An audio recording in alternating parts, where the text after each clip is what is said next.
অনেকেই বলে যে আমি বিয়ে করেছি মা বাবার খেদমতের জন্য, মায়ের খেদমতের জন্য, বাবার খেদমতের জন্য।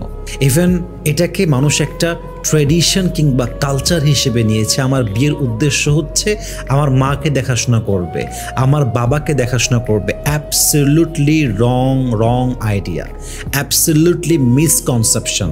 আপনাকে বুঝতে হবে আপনার বইয়ের কোনো ঠেকা পড়ে নাই আপনার বাবা মায়ের খেদমত করা। ইসলামে এটার বিধান ফরজও নয়, ওয়াজিবও নয়, বরং এটা আপনার জন্য ফরজ, এটা আপনার জন্য অবধারিত যে আপনি আপনার বাবার এবং মায়ের খেদমত করবেন।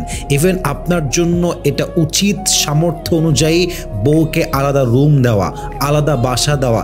ইভেন বউয়ের কাজের জন্য তার কাজের একজন মহিলা অ্যারেঞ্জ করে দেওয়া সামর্থ্য অনুযায়ী। এটা আপনার জন্য ইসলাম দায়িত্ব হিসেবে দিয়েছে, ঠিক কিনা বলেন?